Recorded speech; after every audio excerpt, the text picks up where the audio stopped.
Welcome to the Vilest Rag, a podcast hosted by the Ubyssey, UBC's student newspaper. I'm Elena Massing, I'm the Ubyssey's features editor, and I'm your host for today.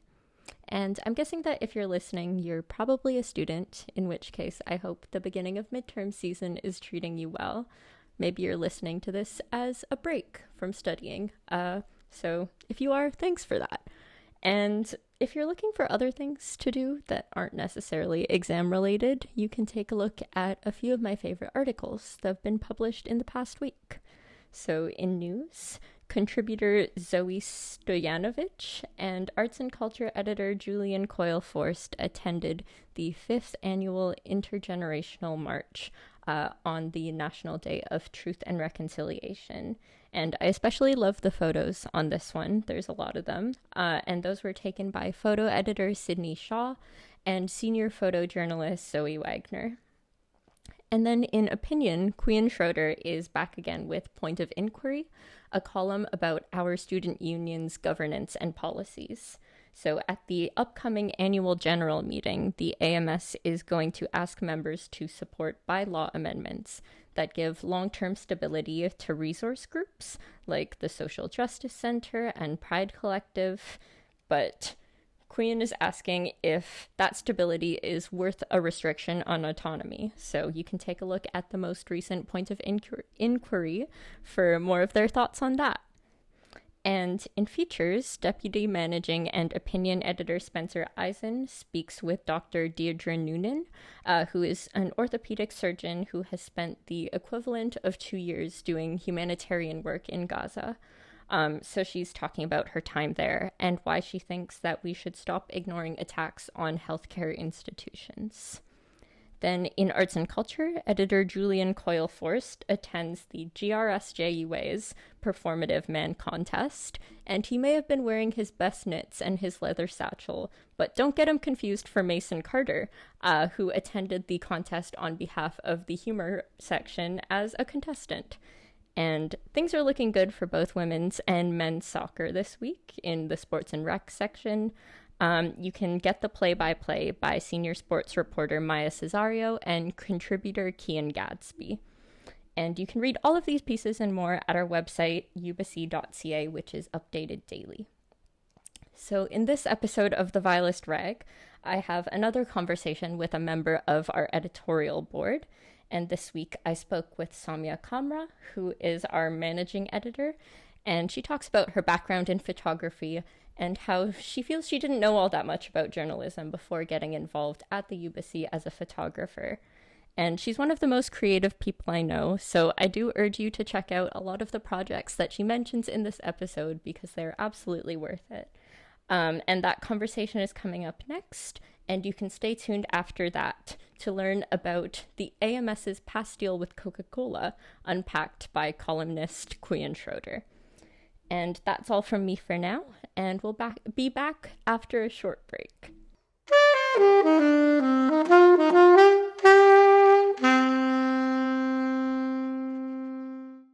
Saumya Kamra is the Ubyssey's managing editor, and she's joining me today to talk about what exactly her position entails and reflect on the experiences that led her to the Ubyssey. So thanks for being here, Saumya. Thank you for inviting me. How are you feeling today? I am nervous because I have stage anxiety, but I'm good because I'm surrounded with people who are good. Lucky for you, this isn't a stage. It's just two chairs, comfy chairs. Yeah. Good vibes. Yeah, I'm chilling. We're chilling. Okay. And before we get into your work at the Ubyssey, let's start with a bit about who you are outside of it. So how long have you been at Ubyssey and what are you studying? Yeah. So I'm going into my 4th year right now, and I am studying international relations with a minor in law and society. So that's pretty cool. And then this is my 2nd year, so I'm fairly new at the Ubyssey compared to some of the editors here. So yeah, it's not been long, but it feels like it's been long, but yeah, we're good. And you're the managing editor, so what does that mean? And what do you do in the average day? So managing editor is a lot of things, but to keep it short and tight, I do a lot of admin tasks, which is basically assisting the EIC, which is Aisha Chaudhry, in most of her tasks, doing financial budgeting stuff, reimbursements, controlling that section of our department and the Ubyssey as a whole. And I do mainly multimedia stuff, so everything that goes on our social media to newsletters is always controlled by me and goes through me, so that is an umbrella of what I work under right now. Yeah. And you're the wonderful editor of this podcast. Yay! Yes! You will find me behind those cameras in all of the episodes except this one. Mm-hmm. Yeah. And what brought you to the Ubyssey in the first place? What were you doing before you became managing editor? Yeah, so since I was let's take it way back. Whoa. Since I was 5. Oh my god. I've had a keen interest in photography and capturing memories. My dad gave me a camera when I was pretty small. It was his camera. He was just giving it to me to test it out, and I fell in love. And since then I've been looking for opportunities to capture more memories and capture more moments. I came to the Ubyssey to look for a volunteer position in photography because back in India, I did not have a lot of opportunities, be it in journalism or in photography. So when I came here, I found a mix of both. And to be fairly honest, I was not knowledgeable about journalism, and I was only knowledgeable about photography. So unlike most of the people who were passionate about journalism and that led them to Ubyssey, I came here and I then fell in love with journalism. So anywho, I came here and then I was told that there is actually a position available as a photo editor. So I was like, damn, okay. I might as well try it because I love photography, and from my understanding, journalism was a part of photography where I was a little bit scared that will I be able to accomplish that goal of being a photojournalist here, because being a photographer and being a photojournalist are two separate things. But I got the opportunity, people voted, and I was the photo editor for a year from 2024 to 2025, and then I became the managing editor at the Ubyssey. And why did you want to be a managing editor? Yeah, well, people might wonder, that's a big difference. But technically, I wanted to do a lot of things. I had a lot of ideas, be it through multimedia or opening the Ubyssey to the public or improving the Ubyssey within Ubyssey, be it retention-wise or stress-wise or changing the culture of the Ubyssey as a whole. And I couldn't do that, specifically staying in the photo section.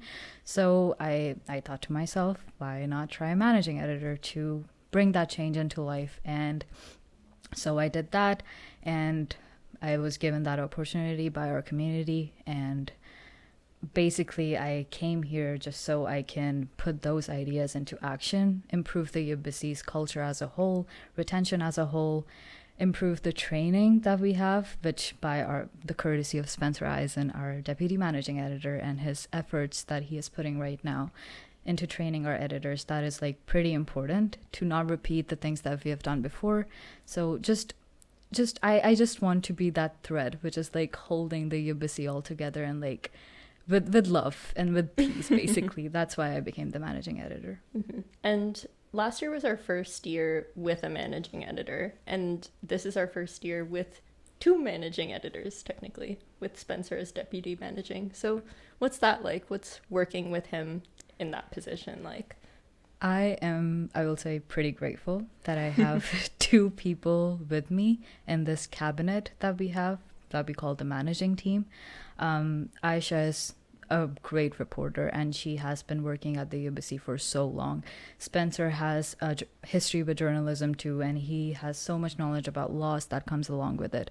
So I am grateful, and I'm so happy to work with both of them. I never once think that why do we have these 2 positions. I do believe that we should have these 2 positions, though the names might not make a little bit of confusion because people might think that Spencer works under me. being the named deputy managing editor, but his position in itself has its own role where he trains people, educates people with his knowledge, and transfers it to other people. So I think it's great. I'm loving it. And I myself am learning so much from both of them. Both of them have been at the Ubyssey for so long. So it's great to have people around you, not just them. Editorial. It's just so great. You have so much knowledge. Sydney has so much knowledge, our photo editor. Yeah, it's been great. And I'm learning so much, and I'm so grateful for that knowledge that I'm receiving right now. Mm-hmm. Yeah, and you have until April is the end of your term, so it's still pretty early in the year. Yeah. So what are you hoping to accomplish by then? What are some of your main goals? So my main priority is opening Ubyssey to the public, and getting our social media rolling more. So we are opening ourselves to the community and to that platform where students as a whole are like engaging. So be it TikTok, be it YouTube, Instagram. Though Bill C-18 restricts our capacity to do much on social media, but I want to find loopholes where we can still connect with the student body and talk to them, build trust with them, which we are talking about a lot, news values, trust in our trainings. But yeah, my main goal is opening ourselves and building our social media platform to a point where with our website and with our articles, our social media platform is also a way to gain trust from that student body. Mm-hmm. Yeah. And I know you mentioned Bill C-18 and the sort of restrictions it puts on the work that you do, but what are some other challenging parts of your job? Not necessarily related to social media, but... Challenging parts. I would say one of the challenges is a part of lack of my knowledge, as like I've not been here for a long time, but I have put in hard work into it, and I am still learning a lot of things because I come from a visual side of the newspaper, and I am still learning the line editor task, like what they go through, the interview processes of it, the knowledge that they have. So the challenge for me right now is if an editor has a question for me that comes from that specific section of like written side of things, then I might be pushing it back and like taking it back, like how do I answer this question? So one of my main goals also is like throughout the summer I build up my knowledge to that level when editors come to me in the school year maybe, and I'm like they can come to me and ask me questions. I'd be like, yes, I know that answer, I can help you with it. And regarding that multimedia challenge of things, because of Bill C-18, we are restricted to like post some things and post some things and not post other things. And we have cut down on some social media platforms as well, like Twitter.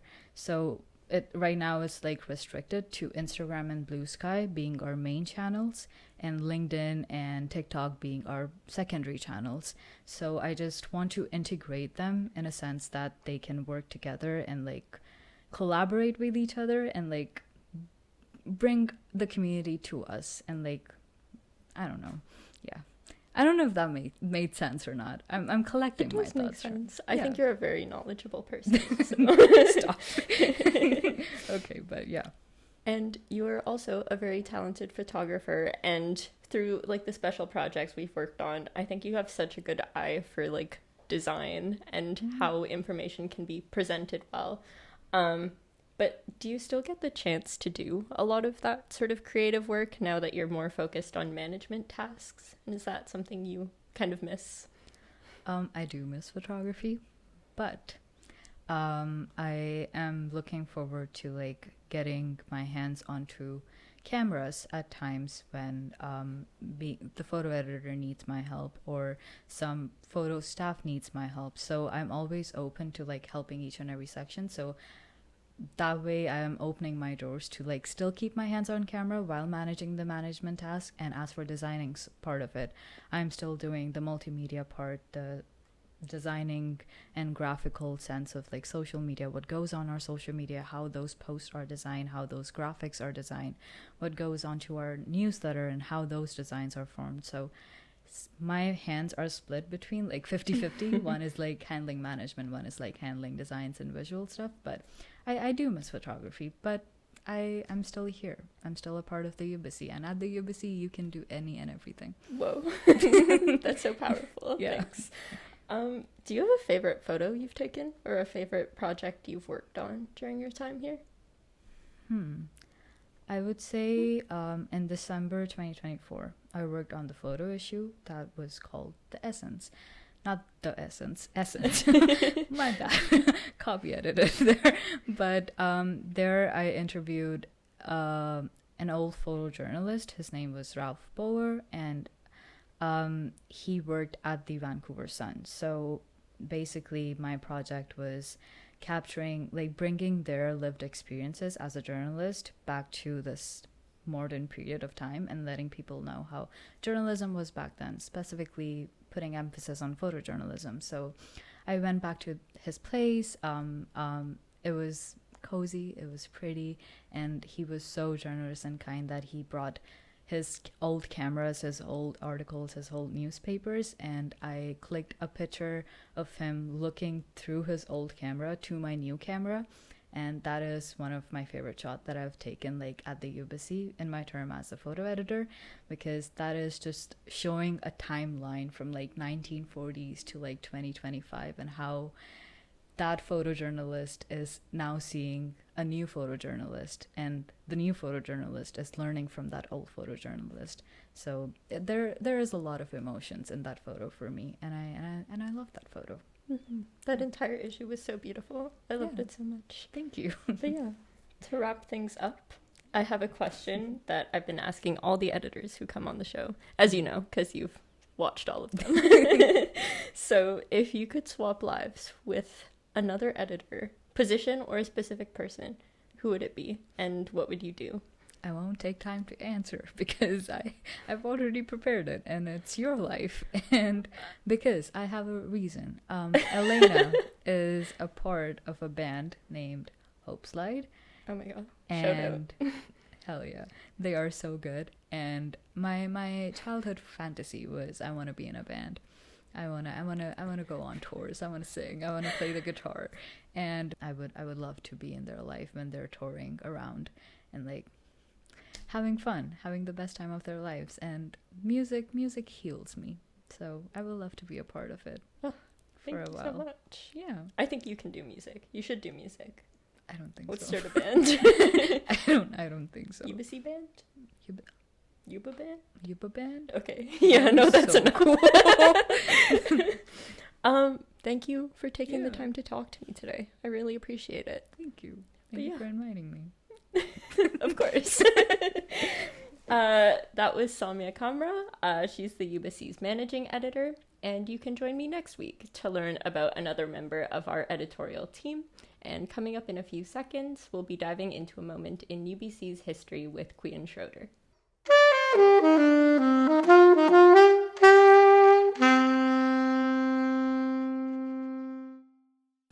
It's 1995, the United Nations Year for Tolerance, the year the internet became privatized, the year that your and my favorite YouTuber, Logan Paul, is born on April 1st.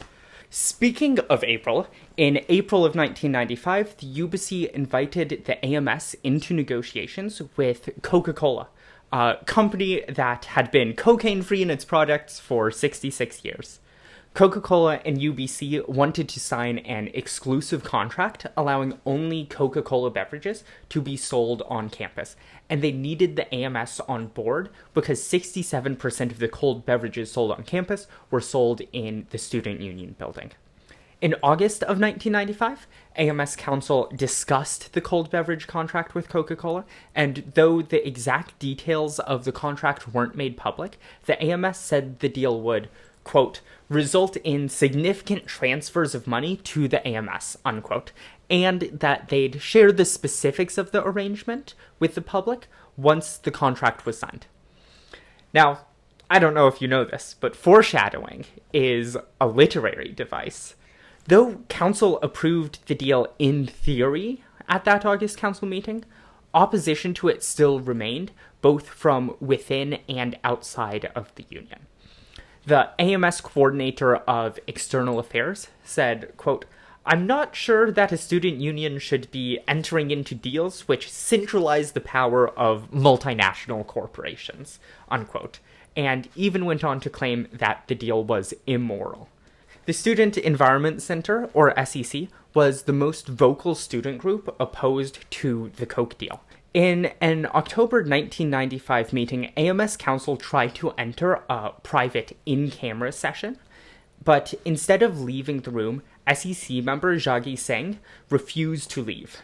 In response, the AMS called security on him, and there is, in the issue covering this, there is an illustration in the Ubyssey that depicts someone being pinned to the ground by a person with a hammer labeled AMS trying to drive a wooden stake labeled Coke deal into someone on the ground, which, simply hilarious. And though the AMS called security on Singh, they eventually relented and allowed debate to continue in open session rather than in that private in-camera session.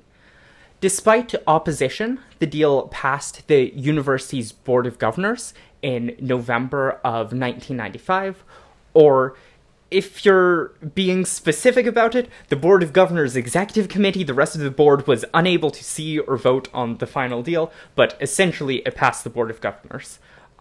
Then in December, the deal also passed AMS Council in a meeting that was once again attended by SEC members. One crucial aspect of this contract was that it was entirely confidential. Students didn't know the exact terms of what their student union and university had agreed to. Remember that foreshadowing.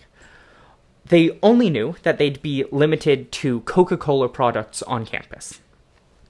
The Ubyssey, stalwart pursuers of truth, filed a Freedom of Information request in 1995, requesting to see the details of the contract.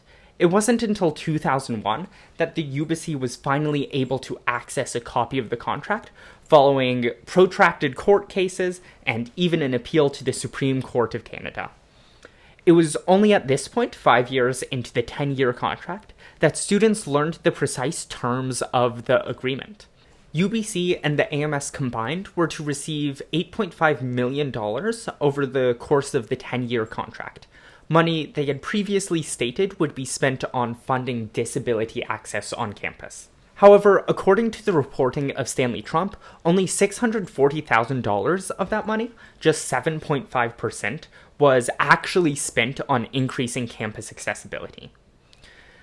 Over $2 million of that was spent on administration and setup costs related to the contract, and another $2.4 million was spent on AMS athletics and event sponsorship, while $525,000 more was spent on the UBC library.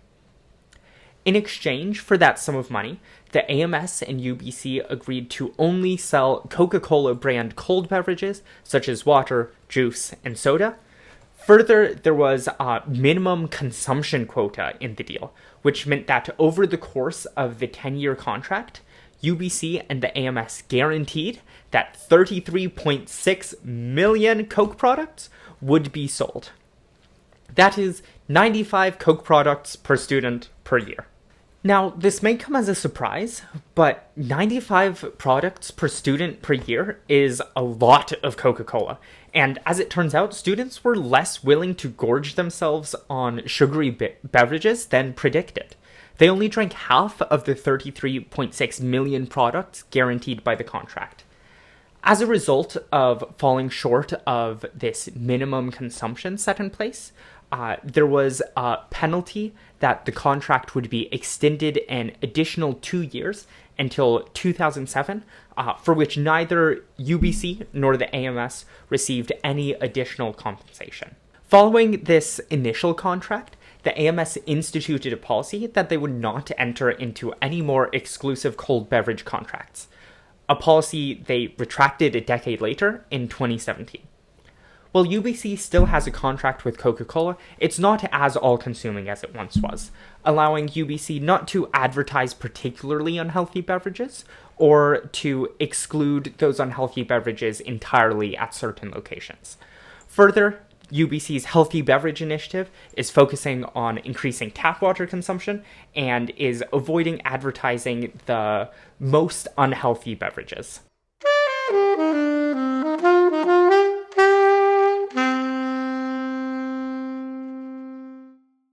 In today's episode of the Vilest Rag, you heard from Saumya Kamra, the Ubyssey's managing editor, and columnist Quyen Schroeder.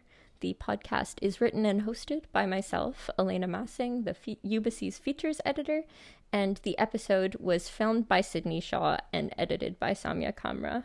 The music is by Alicia Chaudhry, and the graphics were designed by Ayla Cilliers. Thanks for listening, and I'll see you next week.